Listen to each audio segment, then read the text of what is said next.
ayat ieu sebagai pangbeberah ka Kangjeng Nabi, pangbubungah ka Kangjeng Nabi, panenang-nenang ka Kangjeng Nabi saat Kangjeng Nabi berjuang dakwah ngajak umat nyampaikan risalah. Begitu ku Kangjeng Nabi disampaikan risalah teh horeng umat teh buta mata haten sakitu dibere wahyu kadele kehadiran ku orang-orang kufar Quraisy harita, tetapi geninganan inkar karena ajakan Kangjeng Nabi Muhammad sallallahu alaihi wasallam. Kelantaran tugas Kangjeng Nabi ti Gusti atuh terus we timulai main samar toel-toelan ngajak didatangan ku Kangjeng Nabi setiap jelema ditoel diajak kebelah dieuna langsung door to door ti imah ka imah Kangjeng Nabi cacian jeung makian pohara terhadap Kangjeng Nabi. Belah dieuna ajakan-ajakan Kangjeng Nabi mun dipresentasekeun matina 100 paring nu iman hiji 2. Tapi tugas si Allah makin kenceng terus baik. Waktu cacian jeung makian terhadap Kangjeng Nabi nu baheula Kangjeng Nabi disanjung-sanjung waktu can diangkat jadi Rasul. Julukan ge Al-Amin. Jelema nu jujur nu adil nu terpercaya, tapi ketika diusik diajak iman ke Allah, iman ka anjeunna sebagai Rasul Allah, tetap baik dicarekan, dicaci, dimaki, diciduhan Kangjeng Nabi.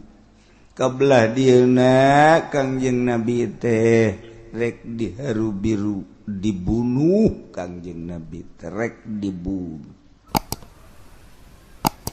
Ngan Kangjeng Nabi nama atuh nu maenkeun lalakon ti Gusti Allah atuh disalametkeun ku Gusti Allah, tapi sahabat-sahabat nama jang deuleueun tingalikeun ka urang nu hirup di akhir zaman, nu diseret, anu digantung sahabat teh, nu disiksa sahabat teh ku gara-gara iman ka Allah, iman ka Kangjeng Rasulullah,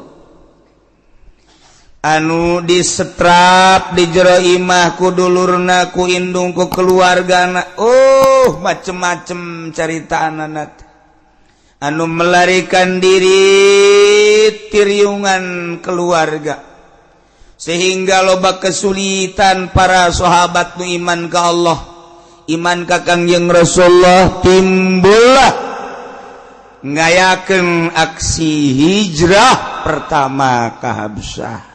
Saking tekuat-tekuatna penganiayaan terhadap jelema-jelema anu iman ka Allah, iman ka Kangjeng Rasulullah. Urang mah kuari kapan waduh adem ayem. Urang mah nikmat jasa kuari eueuh nu kuat, eueuh nu kieu.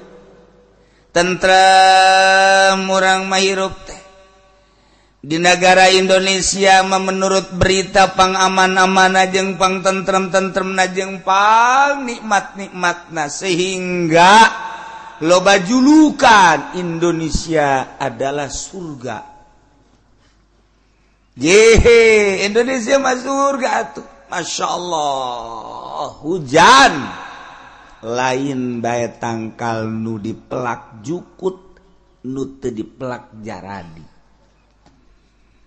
Hujan gede, laut ambalaya lantaran urbanisasi, laut ti empang ka empang. Banjir jana, waduh perpindahan, Masya Allah.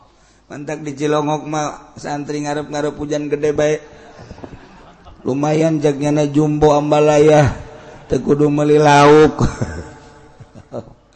Tuh. Pokona mah di Indonesia mah surak kuari urang ndek ngaji bae eueuh anu kukumaha.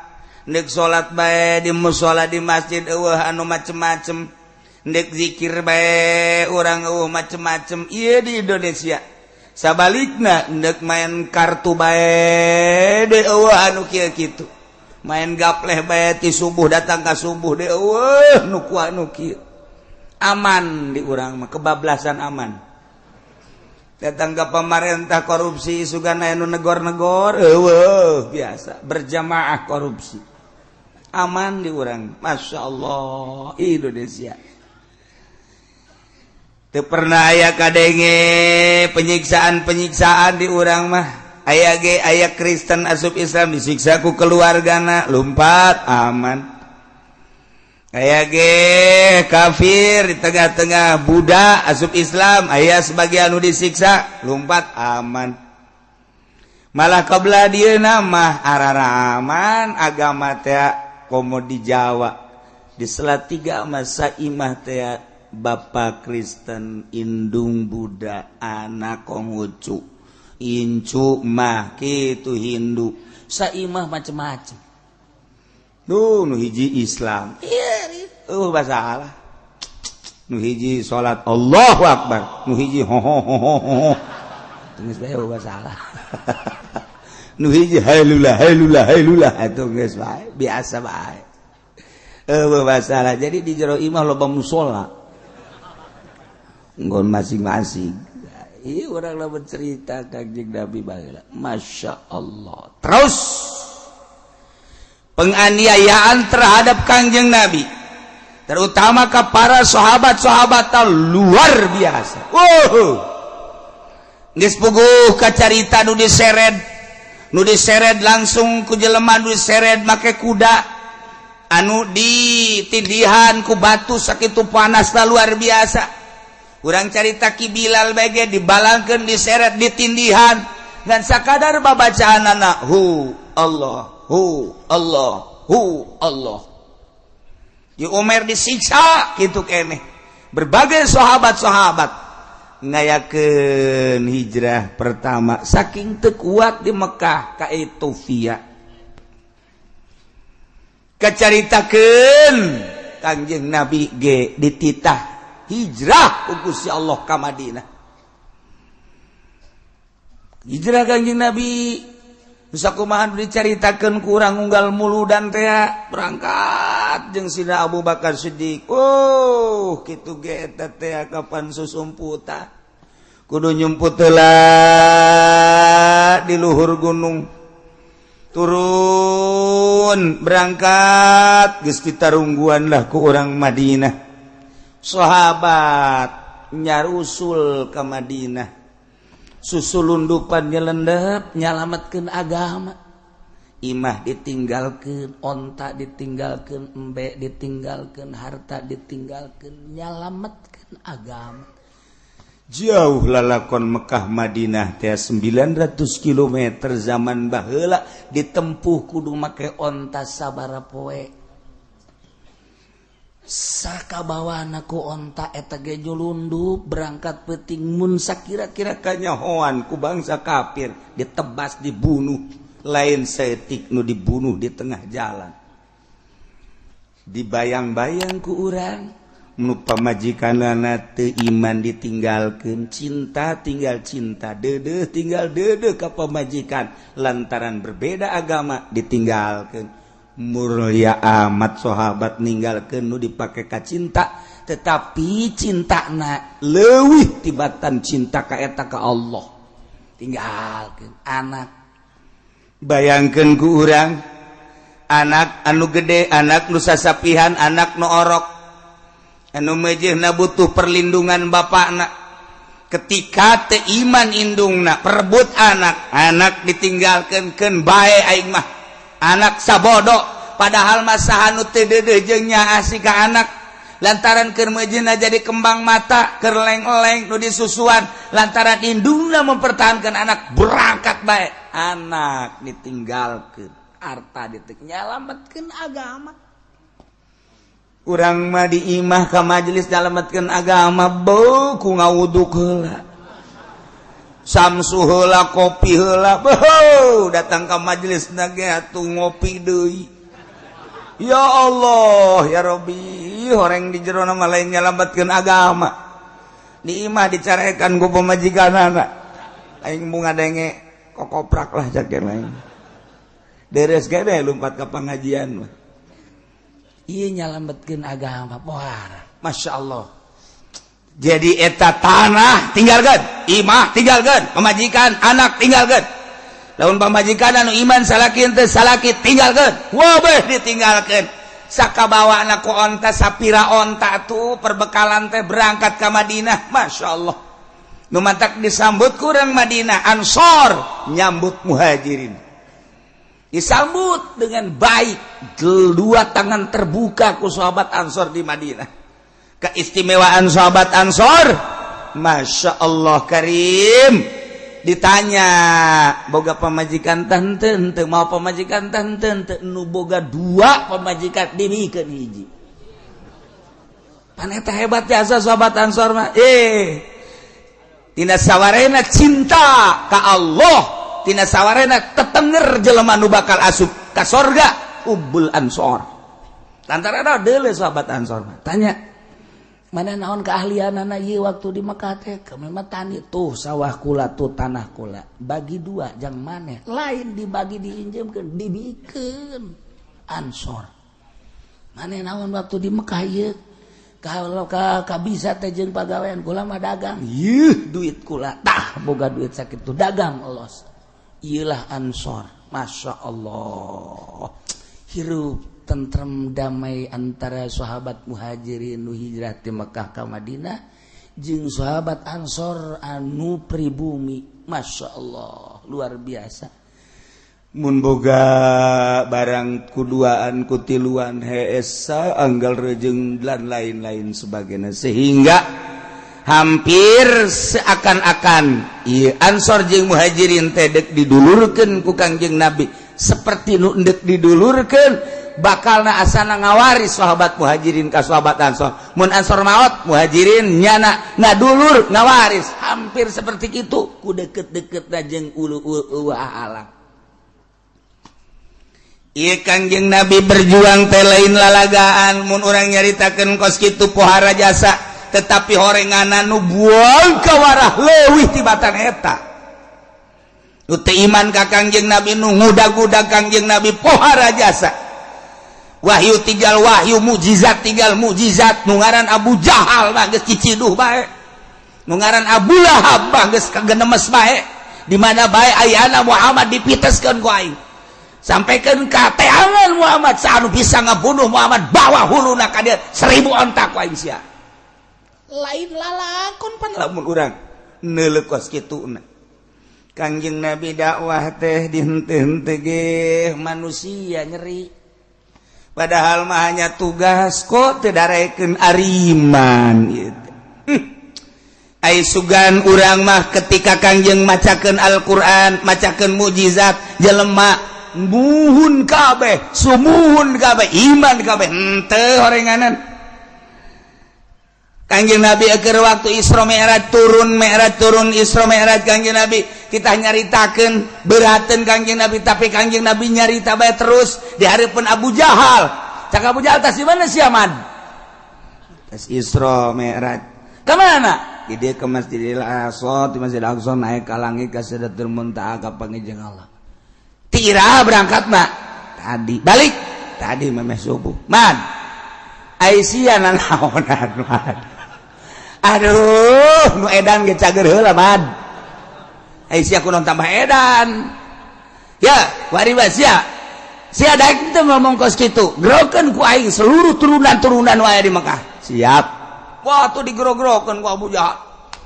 Bani anu turun. Dengekeun ya. Nu edan ngomong.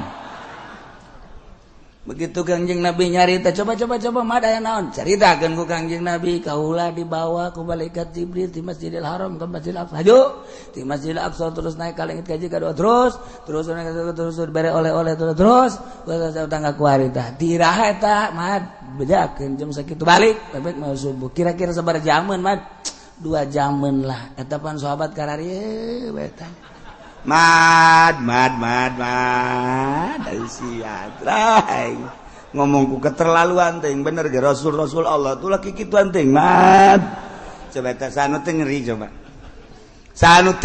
coba sing balalieur geus lah sia-sia aing we geus lain percaya Pak tinggal hiji deui cak Abu Jahal coba sahabatna ye Abu Bakar ye coba bakar ka dieu aya naon ieu mah meme sia ka ditu aing di bejan heula cak Abu Jahal aya naon ieu Muhammad bebejana tas Isra ti Masjidil Haram ke Masjidil Aqsa ti Masjidil Aqsa naik ka luhur lagi ka Sidratul Muntaha cak nyana babami jeung Gusti Allah cak nyana terus balik deui sekitar 2 jam siap percaya teh sama Abu Bakar hayo cak Abu Bakar leuwih ti eta lamun Muhammad aing mah percaya jasa leuwih ti eta aing mah kaluareun bumi aing percaya sesok ajuki kituanan Bakar aduh antak gelar asidik teh di dinya mun Muhammad pelakuna leuwih ti eta aing mah percaya jasa geus teu bisa diganggu gugat deui ieu lah Sidina Abu Bakar nah ieu mah keur carita Kangjeng Nabi teh nyeri masyaallah pohara jasa teu iman jelema dibacakeun ayat dibacakeun mukjizat Al-Qur'an teu iman nah untuk menghilangkan kanyeri hati Kangjeng untuk menenangkan kesedih Kangjeng Allah mere dongeng caritaan nabi nu baheula abe hati Kangjeng Nabi tiis karasana pertama di dieu gadongengkeun tentang Kangjeng Nabi Nuh alaihis tapi ieu mah singkatna ge dihareup nu bakal panjang nam ieu mah sakadar penenangan jang Kangjeng Nabi doang cerita singkat ulah panjangna dihareup ieu mah pang beberah panenang-nenang ka Kangjeng Nabi supaya Kangjeng Nabi oh jaheuh horenganan jadi tenang hokos urang dagang sakali di modalan 100 juta beak 50 juta rugi didagangkeun deui 50 juta rugi 30 juta didagangkeun deui 20 juta rugi deui tinggal 1 juta tinggal 1 juta kumaha ngalamun mainnya di imah dia kolong Pak lamun eta bisa sasada hulu lamun sasada kadege kurang Bang Bara mah eleh di dieu tah nyada keur puyeng jol ya kolot datang kan kunaon sia pen ya dagang kunaon dagang ambalaya sakieu ambalaya kunaon atuh modal 100 juta beak 50 juta dibalanjakeun deui beak 30 juta bejakeun deui beak kuat tinggal 1 juta can sabaraha tah mah pen sakitu hah can sabaraha ya lalakon aki baheula aki teh dagang teh tuh hektaran tuh dijual pakai dagang ka Jakarta nu di imah mapan ngarep-ngarep datang pertama rugi datang kedua rugi beak ku aki dijual jeung imah-imahna hatta pamajikan dijual pen jeung pamajikan ku abeh dijual ai aki meuli deui nu anyar wah si aki bolon teman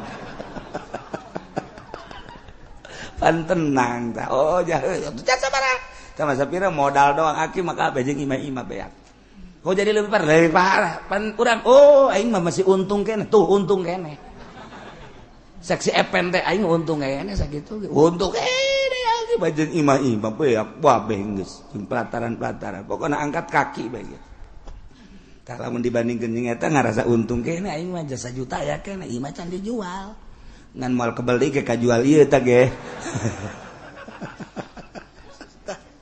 Aya tah nu nganasehatan kan ngeunaheun tah. Oh, anu leuwih parah. Nah ieu ge Kangjeng Nabi supaya tenang, tentrem didongengan ku Gusti Allah Nabi nu baheula. Masya Allah karita.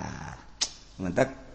Urang lamun nganasehatan teh kos kitu, ka jelema teh. Sia kunaon ngalamun bae. Aduh, ceukna teh. Kunaon? Ngalamun bae sia, edan sia ke. Ulah sok dilamun. Kunaon? Atuh saminggu deui kawin. Hajo. Dijokot batur. Aduh, mangkaning jalinan cinta kula geus 2 tahun eta. Pan bisa dicokot ku batur, atuh meureun leuwih kasep leuwih sugih manan kitu ge. Ulah kieu atuh pantas nya situ mah leuwih kasep leuwih sugih atuh sia mah ja. Beungeut perang kitu. Atuh pan nyeri hate eta. Ulah kitu atuh nganasehatan mah. Dunia teh sedaun kelor. Emang awewe nyana doang. Ulah sok aju di lamun sia hayang nu putih ku aing diajak ka Lampung. Adab gede masalah. Hayang nu hideung ku aing diajak ka Brebes ya. Ambal aya di tukang bawang malulu. Ayo sia hayang ka mana? Tenang ya. Sia mah kakarak ditinggalkeun sakali. Aing mah baheula.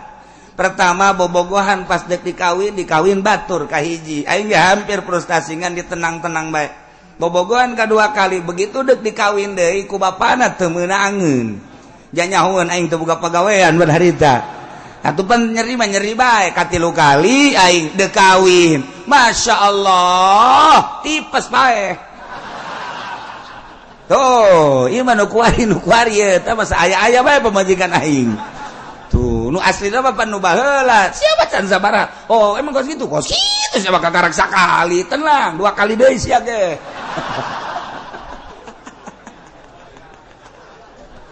Pan tenang tak ka hate. Oh, jadi sarua. Ye, tuh aing sarua. Lah, atuh sapira awewe. Enggeus bae bikeun bae neangan deui mah ke dilamun sagala rupa awak geus kuru kitu sia. Deuleu aing teh 3 kali aing mah teger keneh bae. Kan ngeunaheun kana hatena. Ngeunaheun coba lamun nganasehatan. Atuh sia sih. Tadina tuh kunaon diantepkeun heueuh nya tuh aing ge milu mikiran ka sia. Tah makan ngaranna eleh kos kitu mah. Eleh gitu kan deuk kumaha urang. Kadukun pan kudu make modal. Wiridan ban sia lain ahli wirid. Geus kieu mah geus mancak aing mah mendingan ngagejeburkeun ka sumur. Atuh tambah setan. Nya keur kasupan setan ditambahan ku jurig. Bisa terjadi eta. Teu bagus teh penasehat kos kitu tah. Tah nu tadi nu hebat mah sia putus cinta ditinggalkeun ku kabogo ya. Emang nyana doang awewe. Hayu jeung aing ditiir ku aing sia. Bau alabatan. Sudah dipikiran kos kitu mah hayu jeung aing hayu sia. Tah dongeng aing nu pertama kos kitu, nu kadua katilu katilu. Ja biasa bae. Komo dibere urang nasihat maka tauhid mah heuy geus aya tulisanana ti Lauhil Mahfuz muantep. Ye atuh kunaon bahwa calon pamajikan sia di bawah ku batur geus aya tulisanana pan sia aya salat sok dibaca wa bil qadari khairihi wa syarrihi minallahi ta'ala hartikeun tah tauhid tah jijaheun nya tuh geus ulah sok dipikir hayu jeung aing nganjang penting. Ayo jeung aing geus pokona mah asal aing modalan Gus ya. Tah eta kan ngeunaheun dasar ieu ge kitu maksudna model kos kitu. Endek nasehatan Kangjeng Gusti Allah ngabungungah Kangjeng melalui neuleu nempo ka kisah-kisah nabi-nabi nu baheula. Aya persamaan Kangjeng Nabi Nabi Nuh ge Nabi, Kangjeng Nabi Rasul, Kangjeng Nabi ge Rasul. Cik coba, ye. Laqad arsalna Nuhan ila qaumihi faqala ya qaumi ibudullah. Gusti Allah nurunkeun Kangjeng Nabi Adam ka alam dunya nu kamari ku urang geus didongengkeun. Kangjeng Nabi Adam teh cicing di negara Hindi. Siti Hawa pamajikanana sakali ngalahirkeun teh dua. Aya kembaran-kembaran abeh tereh loba di alam dunia ieu manusia. Terus anak baranakan dikawin-kawinkeun deui anak Kangjeng Nabi Adam kembaran nu ieu dikawinkeun ka kembaran nu ieu. Tuluy anakan deui kekembaran deui dua. Jadi di zaman Kangjeng Nabi Adam geus loba lantaran hirup teh 1000 tahun.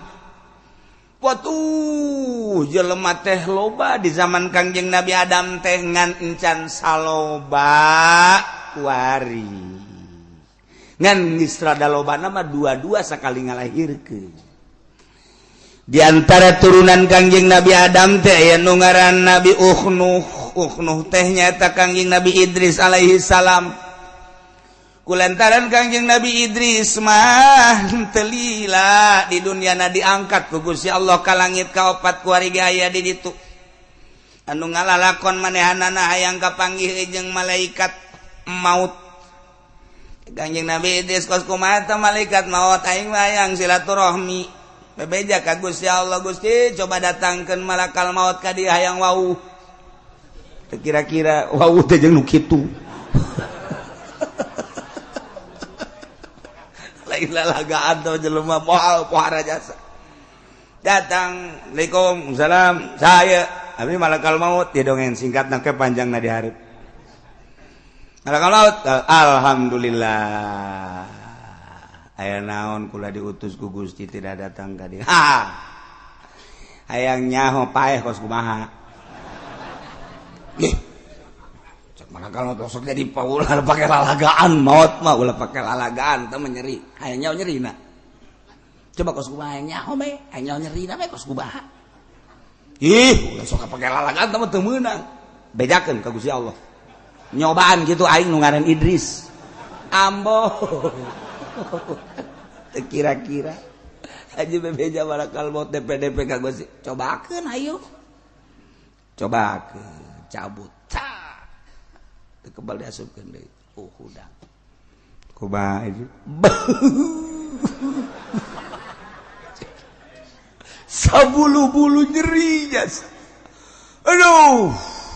Bawa tanding nama geus nyerina sabulu-bulu nyeri lain lalagaan. Embung aing nyobaan deui embung jakeun. Ada tah mah. Aduh. Aing paeh geus sakeuna. Aing angkat aing neuleuh neraka. Ye atuh pada aja paeh ka neraka. Neuleuh heula bejakeun ka Gusti Allah aing ka neraka kitu. Ye ka neraka mah kon kudu paeh heula kan geus tadi.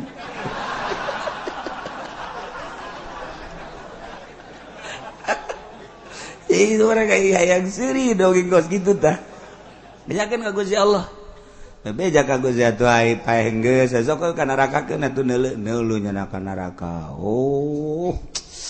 Muringis Kangjeng Nabi Idris neuleuh neraka ku pohara-pohara teuing cekeun ka neraka. Beres. Antar ka surga aing. Ye, sok aju ka terusan cekeun. Sorga sakideung moal kebal hayang nyaho doang cekeun teh. Teu meunang ieu mah sebab nu boga kuncina nu ngaran Muhammad Nabi akhir zaman. Alah cekeun teh eta mah engke urusanana. Ieu mah hayang nyaho doang sakideung moal kebal paeh geus ka neraka geus. Ieu balik ka sorga. Atuh bebeja deui ka Gusti Allah bebeja. Teu naon moal kebal-kebal cekeun. Gusti Allah asup ka surga. Teu daek indit nyana di handapeun tangkal kayu. Aduh angin sing hiliwir sarareungit bubuhan jeung sajabana. Itoel ku malakal maut. Hayu. Balik heula cekeuna. Betah kene cekeuna. Teu bisa. Geus mah kudu indit bae kudu indit kajeng geus aya waktuna geus waktu. Jol bidadari. Waduh. Ieu saha ieu? Ieu penghuni surga bidadari. Jang saha? ya jang jelema-jelema nu asup ka sorga anu dagangna jujur nu ngiaina jujur nu marentahna jujur nu tani jujur sesuai jeung aturan ieu ka dieu ih jadi jam mantep jasa ya guys ya ini kan itu malaikat aing moal keluar deui cak jana nggak saya pada di dia wae kajian ngomong gitu deh aing dicarekan cak malaikat emang kumaha lalakona ke ayeuna nu carekan tetep keluar be moal aing mah pan kudu pae heula geus aing pae kacaritakeun mah tetep pae cak Gusti Allah keluar jana aduh dengan berat hati cek jana ieu lebih dari pohara amat si budak kutilan cedan ini di lembur mapan komodo di kampung Ambalaya urut budug aya urut di tajong aya urut ragang di motor aya barang jilbab dibuka botak deh itu beres geus puguh pitak Ambalaya aduh tetap pengen ada bidis keluar barang geus aya meureun keluar malaikat hampura urang aya nu tinggaleun naon bakiak tinggaleun ngahaja meureun sia mah ngeuk ngahaja dan teu jelas tinggaleun nyana ninggalkeun bakiak kayak balik deui ka ditu boga taktik eta nyana Masya Allah guys tah ieu keur carita ke panjang nadi hareup ieu mah Kangjeng Nabi Idris turun deui biasa akhirna manehanana diangkat ku Gusti Allah ka langit ke dihareup ngan ti turunan eta boga anak lah Nuh ti turunan Kangjeng Nabi Idris Nuh jadi Kangjeng Nabi Nuh teh ngaran asli nama Abdul Ghaffar Ibnu Malak jadi Nuh bin Malak bin Lamak lain Malak bin Lamak bin Mutawsalah bin Ukhnuh teh wa huwa Idris alaihissalam jadi deket keneh Kangjeng Nabi Adam teh kapan ngadoa ka Gusti Allah ya Rabbi abdi hirup teh parantos sepuh Gusti dakwah abdi teh ngalalakon piwarang ku Gusti nyampekeun di salah teh parantos saaya ka anak incu abdi moalila deui abdi sesuai jeung janji Gusti bakal dipunut ku Gusti ngan abdi hayang ningali salah sahiji incu abdi nu bakal neruskeun dakwah teh saha ya Gusti Allah cek Gusti Allah wahai Adam memang anjeun moal kebal deui bakal dipundut ku kaula bakal dimaotan ku kaula adapun lincu anjeun nu bakal neruskeun lalakon anjeun teh engke aya ti turunan Nuh yakni Idris di mana-mana turunan eta lahir makhtunan parantos di sundatan eta nu bakal neluskeun dakwah nuhun Gusti abdi geus dibere ku Gusti tanda-tanda nu bakal neluskeun agama telila lahirlah lama kawin sangeusna kawin lahirlah Nuh eta aslina manggarana Abdul Ghaffar nu mantak di ngaran Nuh lantaran manehanana teh lamun ngadoa ka Gusti Allah hatena ngajerit ngajerit hatena langsung cerik selalu asal ngadoa cerik Kangjeng Nabi Nuh mah nu mantak di ngaran Nuh asli nama Abdul Ghaffar ngaranna kos kitulah Allah dek nyiptakeun hambana jang penerus anu bisa hudang ti peuting bisa munajat ka Gusti Allah setiap zaman kitu bae terus bae lantaran nu ngahudangkeun teh lain urang kapan Allah urang lamun inget kadinya sebenarnya mah sedihna luar biasa ketika urang sare jam 10 jam 11 aya eta hudang jam 2 saha nu ngahudangkeun hudang jam 2:30 saha nu ngahudangkeun cek Tuan Syabdul Qadir mah nu ngahudangkeun teh kapan Gusti Allah boom hudang sia munajat sia ka aing cek Tuan Syabdul Qadir bahasanya mandi sia wudu sia salat sia ulah ngahiji jeung jelema-jelema anu teu deukeut ka aing digigireun maneh jelema teh tuh nu keur malolor keur sarare sia mah pilihan aing cak Gusti Allah hudang sujud sia ka aing ulah ngahiji jeung jelema-jelema nu poho ka aing nang Allah urang lamun inget ka dinya ras ka diri urang ai urang bagianna nu mana ketika cek Tuan Syekh Abdul Qadir jelema teu diangkat jadi wali Allah nam molor sia sia teu dihudangkeun ku Gusti Allah nu mantak dititahes lantaran di hate siana teu bersih cak Gusti Allah ai nyaho sapopoe teh ngan sakadar hubul dunya hubul makhluk sapopoe teh ngan saukur ukuran anak kos karar itu bae molor sia teu hudang jaku Allah teu dihudangkeun subuh geus kadenge adzan marongkot Allahu akbar bandeng awan teh budak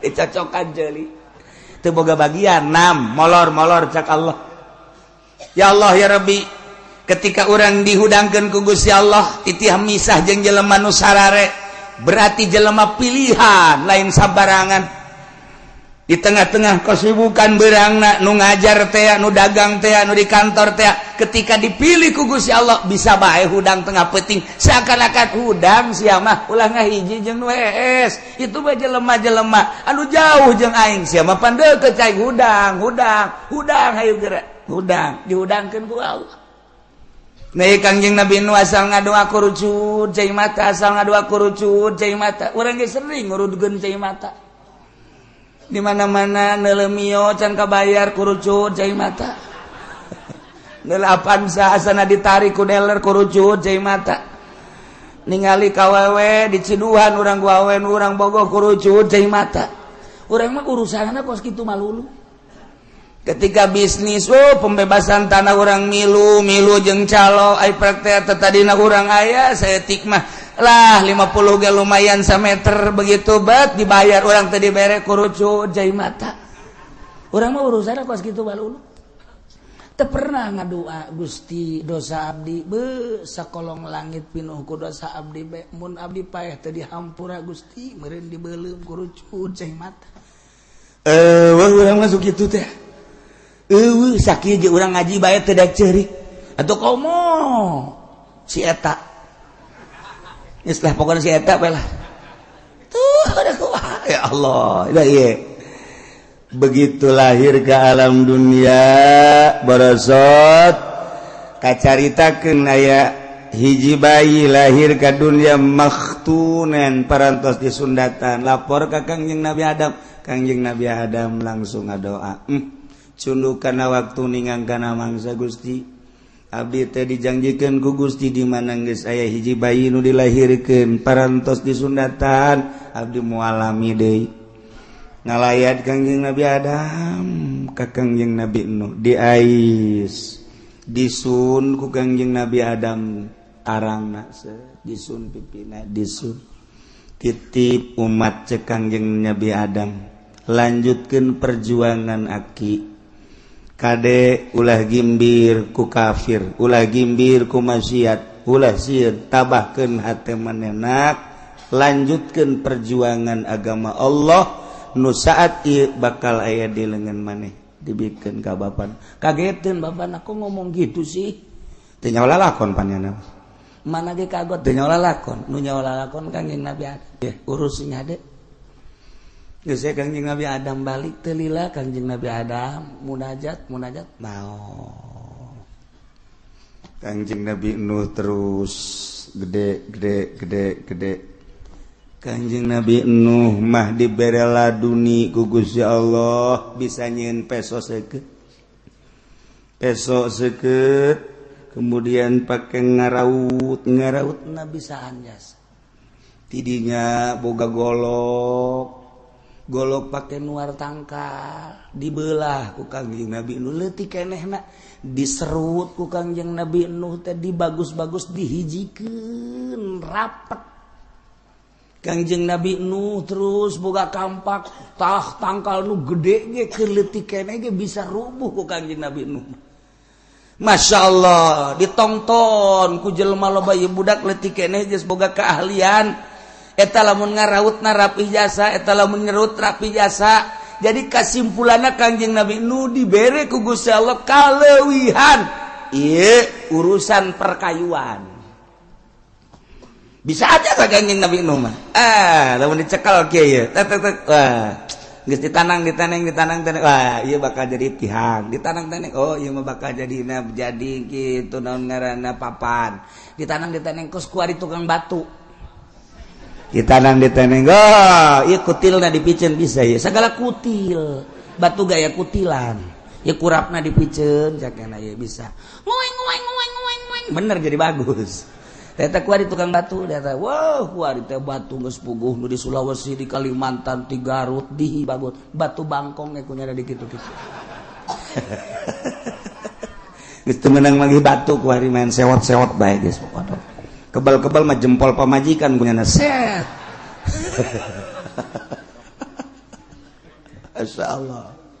Iyalah Kangjeng Nabi Nuh alaihis salam langsung cek Gusti Allah Muhammad dengekeun kisah Nabi aing baheula.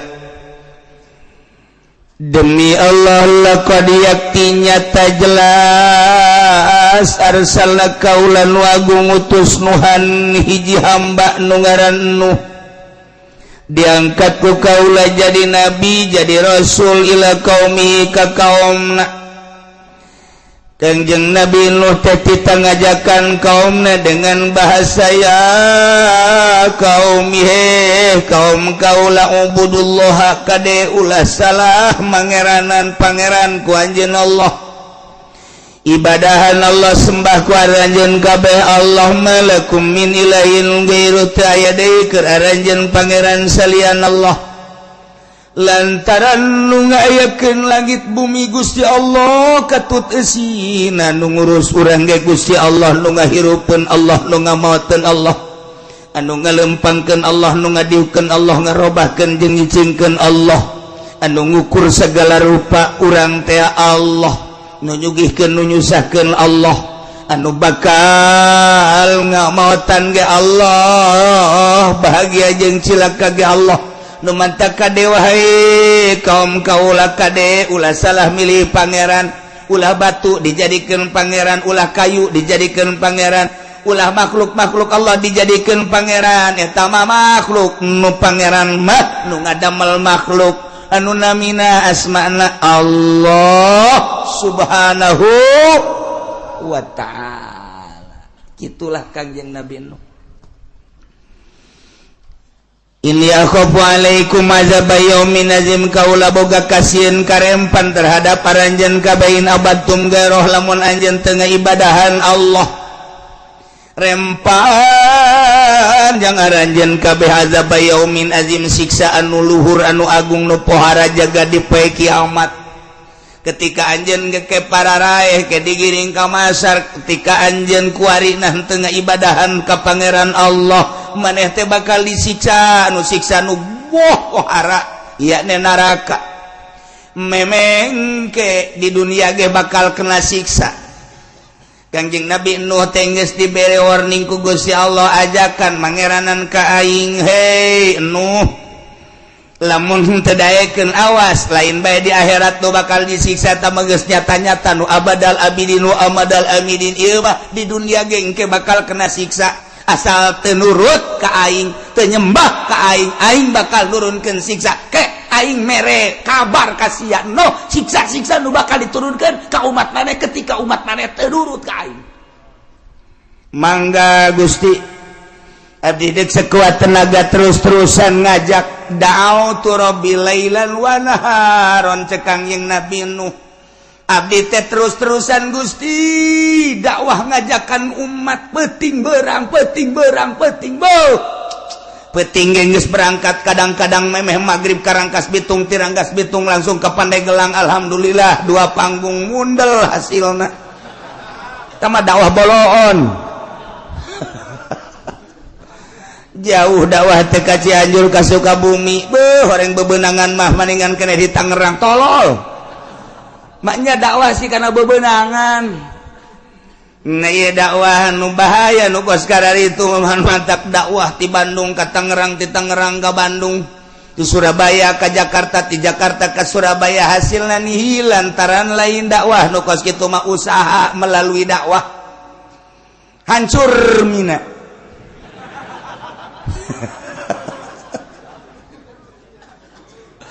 Nah dakwah mah tiba lagi la as'alukum alaihi ajra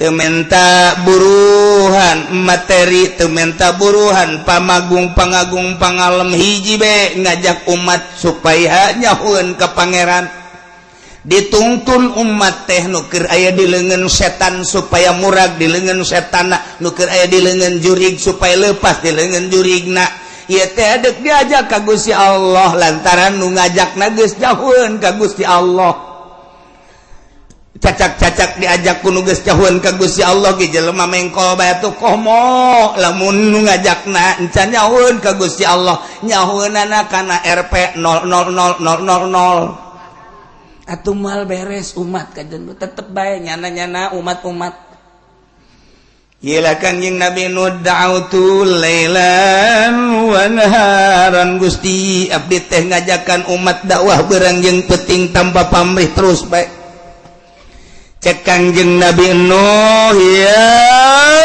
kaum wahai kaum wa'budullah sing hade nyembah ulah salah sesembahan sembahlah Allah nu ngadamel langit bumi katut eusina termasuk urang dadamelan Allah malakum min ilahin ghairu teu aya pangeran yang urang yang anjeun salian Allah. Inni akhafu alaikum azab yaumin azim. Lamun aranjeun kabeh wahai kaum teu iman ka Allah teu mangeranan ka Allah rempahan Allah di samping engke yaumal kiamah ayeuna di dunia Allah nurunkeun siksa anu pohara ulah sampaikeun ka disiksa ku Gusti Allah.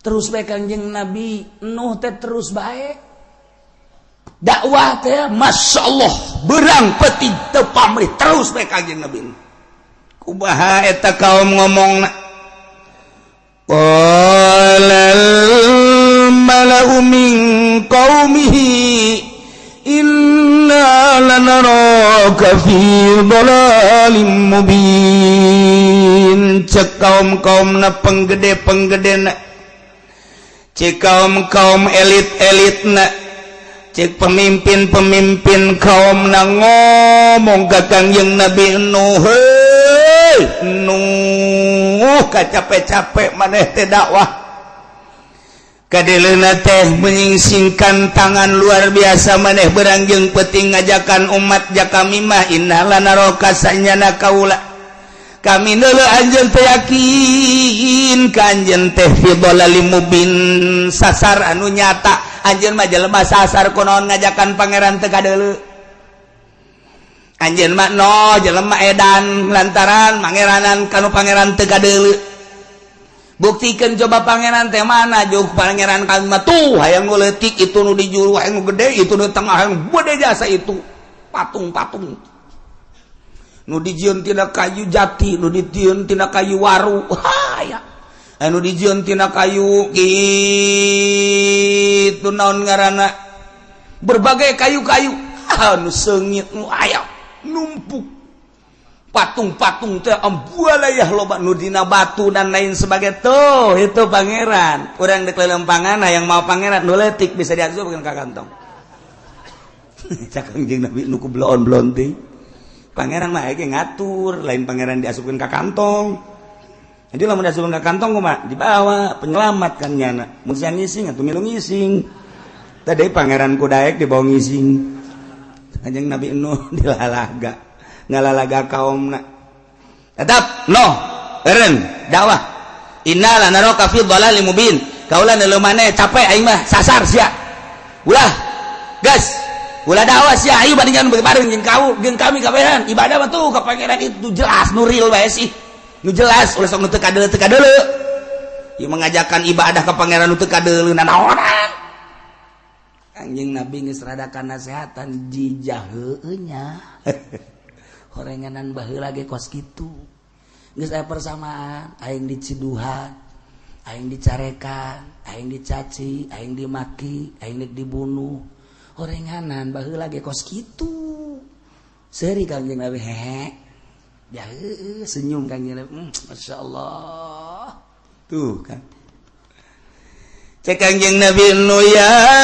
qaumi laysa bi dhalalah walakinni rasulun min rabbil alamin sok sembarangan maneh nyebutkeun dolal-dolal anu mubin ka kaula kaum kaula laysa bil dhalalah kaula mah teh lain sasar teh sasar kaula mah walakinni rasulun min rabbil alamin kaula mah utusan ti pangeran kaula teh utusan pangeran utusan Allah Rasul kunaon nyasar-nyasar ka kaula ngabloon-bloon ka kaula ngaedan-edan ka kaula mah rasulun min rabbil alamin ya dengekeun uballigukum risalati rabbi wa ansahu lakum wa a'lamu minallahi ma la ta'lamun uballigukum kaula nyampaikeun ka anjeun risalati kana risalati rabbi risalah pangeran kaula amanat cak Gusti Allah ieu lakukeun sing nurut ieu larang sing jauhan seluruh perintah disampaikan risalah seluruh larangan disampaikan supaya udah dilaksanakeun ieu kaula nyampaikeun risalah pangeran ka aranjeun kabeh wa ansahu jeung kaula nganasehatan ka anjeun dengan tujuan supaya bararagus rarapi hirup di alam dunia teh sakedeung bakal berhadapan langsung jeung Gusti Allah jeung kieu deui wa a'lamu minallah ma la ta'lamun kaula nyaho ti Gusti kana naon nu ku anjeun teu nyaho sebab omongan kula mah langsung ti Gusti Allah melalui mukjizat melalui wahyu omongan kula lain nang ti kula tapi nang ti Allah maneh mah teu nyaho kula mah nyaho nu kumaneh teu nyaho kula mah nyaho sebab kaula langsung ti Gusti Allah dibere wahyu jeung mukjizat dengekeun tuturkeun tetep kaum bohong Nuh bohong lain rasul nya nama edan jelema teu puguh teu karuh nya nama lain wow Kanjeng Nabi Nuh asal dakwah ditaringgalkeun masyaallah sabaraha taun Kanjeng Nabi Nuh dakwah dina alfiah dijelaskeun najauta ya rabbi nuhan wa mastajabda lahu bipulkin mahirin fil yami masuna wa sayadu bi ayatin mubayyina fi qaumihi alfa amin ghairu khamsina dakwah Kanjeng Nabi Nuh 950 tahun eueuh nu iman coba eta 950 tahun nu iman anak na ge teu iman anak nu jangan ngaran Kanan teu iman ka bapak bayangkeun ku urang coba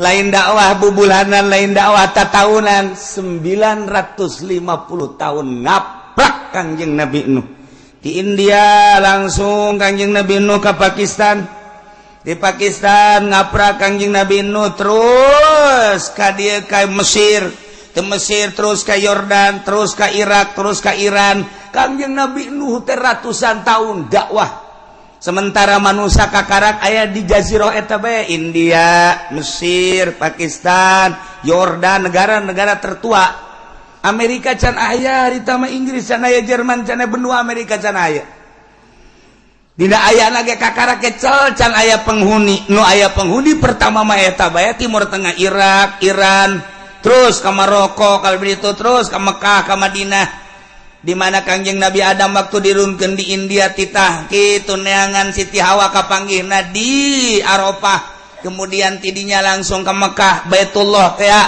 kakarak ke batu doang segede parita. Kita tawaf Kangjeng Nabi Adam didinya kakarak batu doang. Tidinya berangkat Kangjeng Nabi Adam terus ke Syria, Sam. Itu doang. Eta mah benua Amerika, eta mah benua Eropa, eta mah benua Australia. Haha, eta mah can aya. Dina ayana eta dunia teh can aya penghuni. Heuh, komo bojong. Geus eueuh nanaonan sepi di bojong sieun. Oray malulu di dieu. Eueuh nanaon ieu teh gua bro Indonesia segala Lampung segala can eta manusia teh kakarak sacemplok di dinya doang.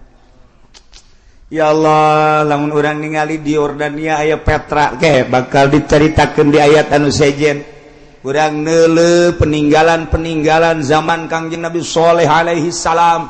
Masya Allah, nu kuari masih aya keneh walaupun geus rada dirusak sebagian gunungna, tapi kan nyata aya. Nah, ieu di ditu orang manusia teh nu mantap. Urang tetep bae neuleuh ka urang ditu. Majuna negara ti ditu, mundurna negara ti ditu, peperangan ti ditu dan lain sebagainya ti ditu. Ulah kaget lamun urang neuleuh Irak peperangan nyana mah teu aneh urang Irak menyaritakeun perang nyana maca sejarah negara tertua di dunia adalah Baghdad, adalah Irak. Geus sabaraha ratus kali perang ti baheula teu aneh nyana. Lamun urang nyaritakeun bangsa Indonesia perang kakarak sakali. Untuk meraih kemerdekaan tahun 45 berhasil di proklamator Bung Karno jeung Bung Hatta. Urang mah sejarah teh eta belah ditu lapisan raja-raja leutik anu peperangan antara kerajaan jeung kerajaan. Di Banten aya sabaraha kerajaan, kemudian di Cirebon aya sabaraha kerajaan, kemudian Jawa Tengah Jawa Timur aya sabaraha kerajaan. Dicatatlah naon kitu di sejarah Majapahit, Pajajaran dan lain-lain sebagainya. Hanya kerajaan-kerajaan gitu baik belah dieu eta mah tuh lalakon nu baheula mah di ditu. Kanjeng Nabi dakwah antar negara, lintas negara. Ketika Kanjeng Nabi Nuh deuk nyebrang encan aya parahu pan harita, macakeun Ismul Azam Kanjeng Nabi Nuh sidakep sakumaha urang deuk salat. Perem Kanjeng Nabi Nuh dibacakeun bahasa Ismul Azamna langsung menang ti Gusti Allah. Begitu dibacakeun ku aing moal dibacakeun sebab ku sia direkam. Engke ku sia dibacakeun ke pake kilir kanu ngora kanu kolot. Moal ku aing moal rahasia ieu mah rahasia.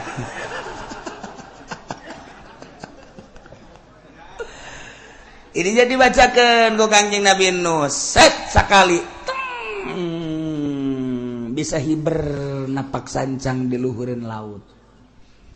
Kanjeng Nabi Nuh ketika kacapean lengkahna salengkah sakilo. Blah. Blah. Blah.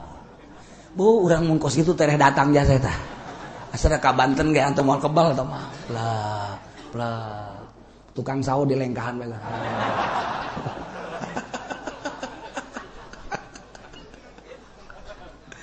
Awan lu hese Gusti Allah ketika hendak menghendaki ka umat taker mah jarangkung gede baheula haju jelema cecemplokan kapan di India, di Pakistan, di Mesir, di Yordania, Irak, kemudian Iran, kemudian Syria. Geus araya di zaman Kangjeng Nabi Nuh teh cecemplokan lantaran 1000 tahun masa Kangjeng Nabi Adam alaihi salam dua incuan baranakan anak baranakan cecemplokan. Ditugaskan Kanjeng Nabi Nuh teh titah ngajakan ibadah ka Gusti Allah, tapi 900 tahun 950 tahun nu iman. Datang ka Kanjeng Nabi Nuh kaleupasan ngadoa, Gusti abdi tepan utusan Gusti, da'utu rabbi lailan wa naharon, tapi kieu-kieu teuing Gusti eueuh hiji-hiji acan iman siksa habek. Kalau pasan ngomong nyana ge haju ngabalir siksa ulahnya. pohara paneta antar negara lintas lempang dibere ku Gusti Allah Ismul Azam jang napak sancang jang hiber jang lengkah luar biasa nu mantap kuari kumun kurang diwirid eta wiridan eta ya Allah wirid ku urang perem bentak di dinya keneh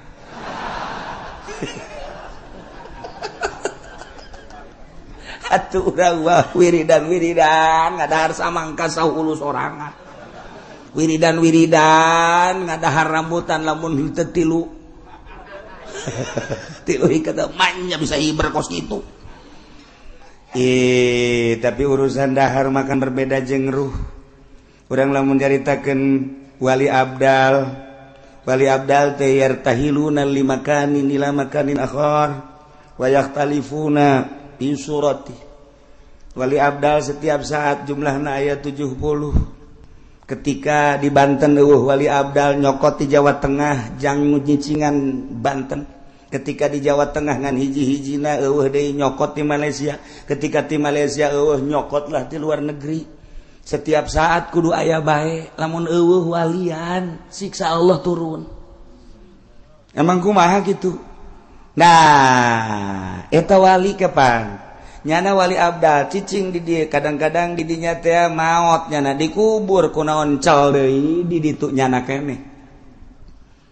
Mun urang nyaritakeun Mbah Bolong kuburanna aya 9, mun nyaritakeun Syekh Maghribi di dunia kuburanna aya 3, mun nyaritakeun Syekh Yusuf putra daripada Syekh Maulana Hasanuddin di dunia kuburanna aya 7. Emang di Banten doang atuh lain kuburan Syekh Maulana Yusuf teh. Kemudian atuh urang lamun nyaritakeun Bung Karno waktu di Digul aya di Tanah Abang aya di Jawa Timur aya. Urang lamun nyaritakeun belah dieuna ngan teu meunang dipanjang-panjang we cerita Gus Dur waktu kerja Australia pas kabeneran Syekh Munawir Kiai Munawir maot aya di ditu. Ketika aya nu nelepon peuting dijawab ku Gus Dur di imahna padahal Gus Durna keureuh di imah saha nu ngajawab.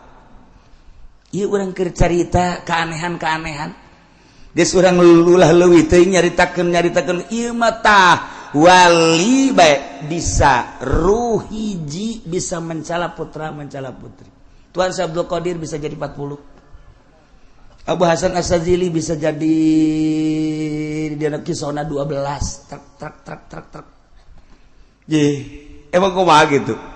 Malaikat Jibril alaihi salam ku Gusti Allah malaikat datang ke Kangjeng Nabi bisa ngarupa Hidayatul Kalbi padahal jangjangna sabelah 600 sabelah ieu 600 ketika datang ke Kangjeng Nabi ngarupa seorang sahabat nu pangkasepna ngaranna Hidayatul Kalbi leutik biasa semampai kasep luar biasa eta jangjang nu 600 ka mana ketika dipertanyakan ketika nyana ngarupa Hidayatul Kalbi eta ka mana nu aslina eta apa lain malaikat Jibril urusan Allah.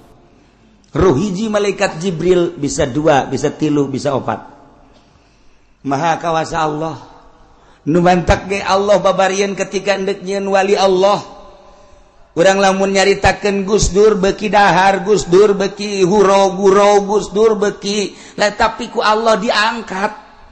Tanda kewalianana aya geus ulah hese-hese tanda kewalianna loba lah. Tetapi kan lamun deuleu sosokna kitu bae urang. Urangnya lamun kabeneran hirup babarengan jeung tuan Syekh jeung Syekh Maulana Hasanuddin pasti bae kahirupanna biasa bae. Tapi kapan karomana lain lalagaan. Urang lamun babarengan jeung Syekh Syarif Hidayatullah meureun biasa bae wali teh. Ya eta mah urusanna batin, urusan Allah. Lamun urang nyaritakeun tentang wali aya nu di gunung bae anu di leuweung bae aya nu teu daek gitu bergaul jeung masyarakat eta mah wali-wali anu leutik pangkatna nu di gunung bae wali teh di leuweung bae wali di jero imah bae wali leutik pangkatna lantaran nyana teu ngurusan umat wali nu istimewa mah nyana diangkat jadi wali umat kaurus ku nyana. Emang geus kitu bae diciptakeun ku Gusti Allah, teu boga kasieun, teu boga kariweuh, teu boga kaprihatin. Nyana mah seakan hirup babarengan jeung Allah, ngan ditugaskeun ku Allah titah nyampaikeun ka umat. Hampangeun Gusti Allah mah jelemana nyana daharna beuki tapi peuting hudang babari. Ras ka diri urang. Peuting molor bae. maca Quran sayat heuai ngadaengkeun ngaji mun teu bari ngopi teh jalan dek ngaji geus pas ini jeung tukang wuduk heula dan lain-lain sebagai jauh amat sih urang mah kos kitu amat sih ketika sholat asana barirat amat neuleuh nu berjamaah asing urang mah oh bisa kos kitu urang mah sakitu diberena ku Gusti Allah lamun nu diangkat ku Gusti Allah tuh babarieun jeung hampangeun naon hesena tuh sabenerna mah teu kudu make babacaan tapi Allah selalu mere babacaan baca eta peureum Kanjeng Nabi Nuh set di luhur laut baca eta lengkah ngalegaan baca eta embung ngalengkah cek Kanjeng Nabi Nuh kaula mah tapi hayang datang bae cidala ke Kanjeng Nabi Nuh tah ti negara ka negara dek dakwah tah ditiup ku angin set di India datang ke Mesir brak datang percis kos kipudoli ku hari atuh nu kumaha atuh ai baheula makan make babacaan ku hari mah nya mah make bensin berangkat ti dieu ka Rangkas Bitung saya datang plak we ka dieu mantap ku harus mengetahui dong harga bensin mahal bodem habek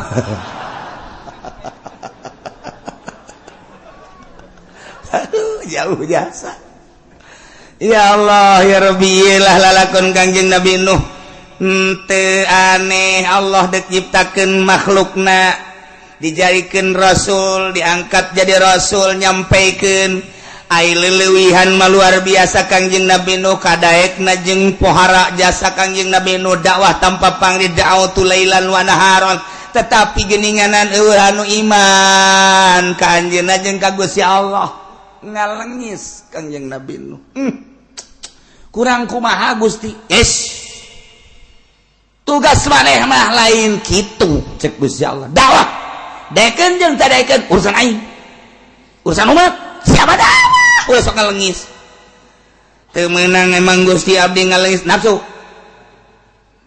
ketika maneh dakwah kemudian maneh ngalengis kok teu daek narurut eta lah nafsu jan nurut jeung teu nurut mah tah urusan lain urusan maneh urusan umat jeung urusan aing tah mah urang ge ketika urang dakwah kok batur teu narurut nafsu urang eta tah mun hayang nafsu di dinya tah urang nyan pondok pasantren teu daekeun dararatang ye santri nafsu ai sia mah pokona mah ulah mikiran kos kitu cak Gusti Allah ayo deuk yen pondok manyen pondok bae santri make ku aing didatangkeun mun aing hendeuk mun aing henteu atuh sia mah sia bae ibadah ka aing hese-hese amat kudu make tabel segala menerima siswa baru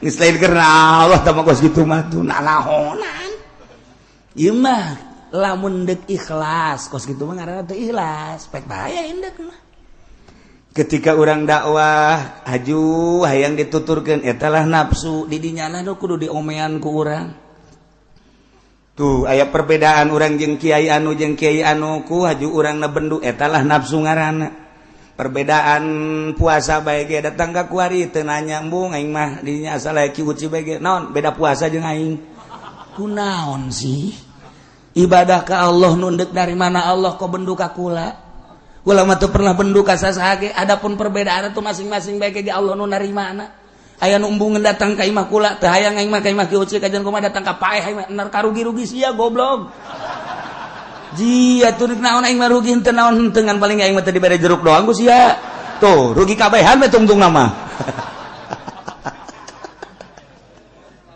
eta aya kiai nu kos kitu ulah mun aya tetangga urang kitu nasehatan ulah ibadahna ti ku Allah nu deuk narimana Allah adapun urang jeung urang atuh biasa bae perbedaan maju biasa tuh kok jadi perbedaan kos kitu kuari aya nu embungeun nikahkeun esa aya ku uci moal aing mah moal kajian kumaha kunaon puasana beda jeung aing lebaran beda riweuh aing mah cenah kiana ya Allah can nyaon nu salah saha nu bener saha eta mah sesuai jeung keyakinan lantaran dina ilmu thariqah mah bawa ilmu teu kudu nanyakeun ka batur sia ilmu sia pake sesuai jeung keyakinan ulah neuleuh batur mendek nuturkeun deuk teu sia yakinkeun ka Allah haju yakin ka Allah tuh geus adapun batur deuk nuturkeun deuk teu bendu tah urusanana sabodo tah mah we aya nu dikunci masjid dah aya nu teu meunang nah nahonan teh kikituan teh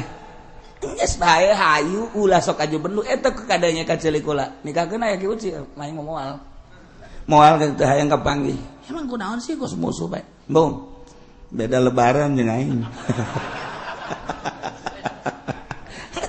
iya iya teh gede naon teu naon teh urusan ibadah ka Allah tah eta nafsu tah mun hayang nyaho tah di jerona teh nafsu tah kos kitu tah tah eta lamun hayang nafsu tah kos nyaho nafsu tah kos kitu ya Allah ya Rabbi kok handap amat sih Quran aya di nyana hadis aya di nyana kitab aya di nyana perbedaan kos kitu kok jadi teu nanya sih nah iyalah hawa nafsu nah ieu keur carita Kangjeng Nabi no ngalengis ka Gusti Allah Gusti kok cek Allah eta mah nafsu sia ulah dibawa sia mah dakwah ajak deken teu deken lain urusan sia hampura Gusti aduh salah teh Kangjeng Nabi Nuh salah sujud Kangjeng Nabi Nuh ceurik ngalih mantek Nuh ngaranna loba kasalahan ceurik asal ngadoa ceurik Kangjeng Nabi Nuh masyaallah kaum kaulah teh ieu laisa bidolalah teu sasar teu salah kaulah mah ngajakan teh ibadah ka Allah lantaran kula walakinni rasulun mir rabbil alamin utusan pangeran uballigukum risalati rabbi kaula nyampaikeun ka anjeun kana risalah pangeran kaula ieu perintah laksanakeun ieu larangan jauhan wa ansau jeung kaula nganasehatan dengan berharap supaya bareres baragus wa a'lamu minallahi ma la ta'lamun nu maneh teu nyaho kaula mah dibere nyaho ku Gusti Allah mun deuk aya siksa bakal dibere ku Gusti Allah nyaho mun deuk aya panas bakal dibere ka nyaho ku Gusti Allah mun deuk aya hujan bakal dibere ka nyaho ku Gusti Allah eta mah urusan kaula jeung Gusti Allah lantaran kula diangkat jadi rasul selalu nyambung Gusti Allah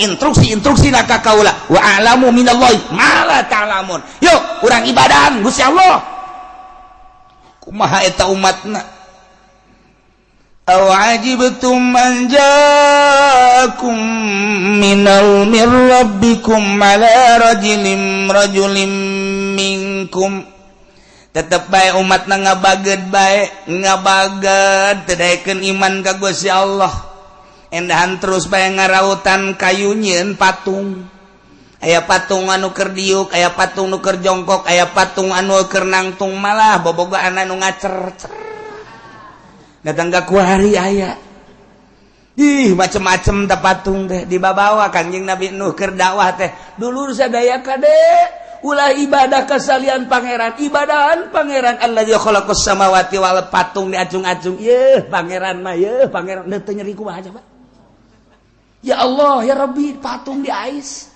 naon Nuh ngomong coba deui ubudullah coba deui nu bedas ubudullah nu bedas ubudullah ibadah sia ka Allah ye pangeran mah ye patung nyerin teh coba ya Allah ya Rabbi lain lalagan nuan ta Kangjeng Nabi begitu ngadenge di sok Kangjeng Nabi Nuh can sabaraha tuh ngabubungah ka hate Kangjeng can sabaraha horenganan dibandingkeun jeung Kangjeng Nabi Nuh mah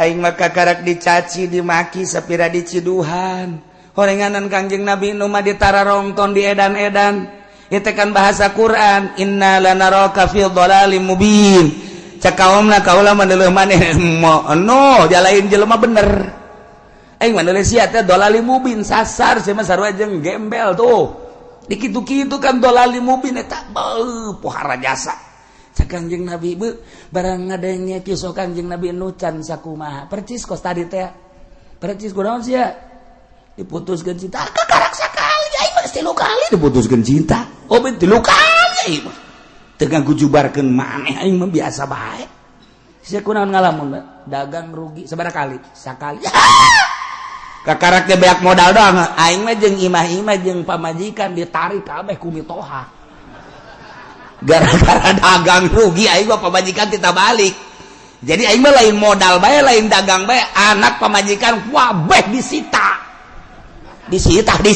ku mitoha. Aju kuari atuh aing ingin mitoha anyar. Can sakumaha sia mah pen sakitu mah. Tenang bae lah. Jadi kan leuleus hate, oh jaheu nya tuh. Bener oge. Masyaallah tah. Lamun aya nu saluhureun teh kos kitu tah. Urang teh handap tiis Kangjeng Nabi ge barang dikisahkeun ku Gusti Allah tentang Kangjeng Nabi Nuh alaihi salam anu lain dicaci dimaki deui ke kabelah dituna ye.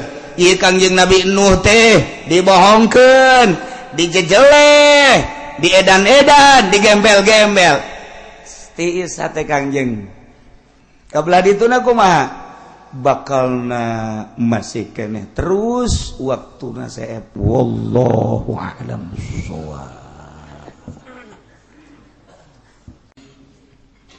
Qala ulama mutasabba ulama warsala Muawiyah tabasyun dan mutasabba Muawiyah ing Basar ila Yaman dari negara Yaman di sanati 40 ing dalam tahun 40 wa alaiha Ubaidullah lan iku tetep ing atase Yaman utawi Ubaidullah bin Abbas aku Abdullah tegese diri Abdullah bin Abbas radhiyallahu anhuganilar pendosa saking kabeh. Falamma farra Ubaidullah maka sama-sama lalu sapa Ubaidullah qoma Basrun maka netepi sabaki Basar ala Yaman ing atas negeri Yaman wa ba'di dahulan ngada ya Basar ing agamane Basar bi abkhasi famanin kalawan kang tuna-tunane nerga wa zabaha lan nyembelih Basar waladaya Ubaidillah ing anak lorone Ubaidillah bin Abbas wa ba'a lan ngadaya Basar al muslimat ing sakeh wadon kang muslim hunaka lan iku tutuhata kalan ngarusak ya Basar al hurmati ing sakeh kehormatan walamma ba'atha aliyun ilaihi harithah lan samang-samang sangutus sapa Ali ilaihi maring Yaman saingki Harithah inna kudama al asyari hariba maka Malayu Basarun sabaki Basar ila Syam maring negara Syam rajalan babai sapa Ubaidullah Ibnu Abbas ila baladil biladil Yaman maring negara Yaman walam yazal lan ora gingsir-gingsir wa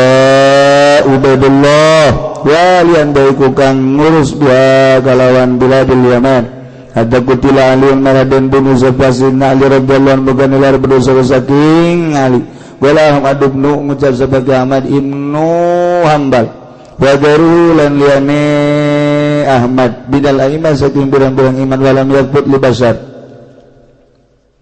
Ieu mah ngadongengkeun tentang peperangan Muawiyah.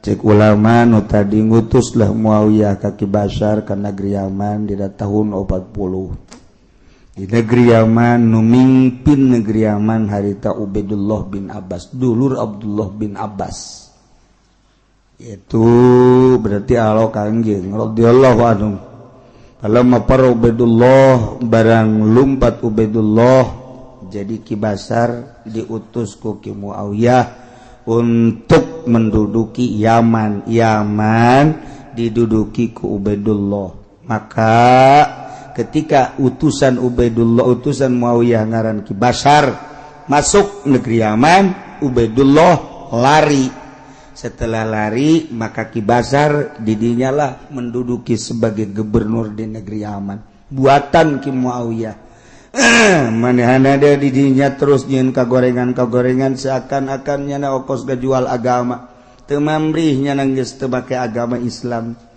sehingga dua anak Ubaidullah dibunuh kunyana dipencit. Masya Allah wabal muslimat gitu kene awewe anu muslimat dijual kunyana seakan-akan diamatkeun dirusak kehormatan membabi buta ya Ki Basar. Masya Allah eta kekarak zaman Muawiyah geus kos kitu. Tidinya Sidina Ali ngadengi bahwa Yaman seperti kos kitu. Sidina Ali ngutus Harithah bin Qudamah al-Asy'ari untuk menyerang kitu Basar ke negeri Yaman. Diseranglah harita Sidina Ali kapan di Najab berarti di Irak. Nah ka Syria ka ditu ka Syam ya langsung diserang lupatlah Basar eleh kucat kacir ka Syria Faraja Ubaidullah bin Abbas kembali dari Ubaidullah bin Abbas ke negeri Yaman. Tidinyalah walam yazal walian biha teureun-eureun terus ngurus Yaman yakni jadi gubernur. Datang ka Sayyidina Ali dibunuh hatta kutila Aliu. Cek Ahmad bin Hambal dilanjutkeun wallahu a'lam bissawab.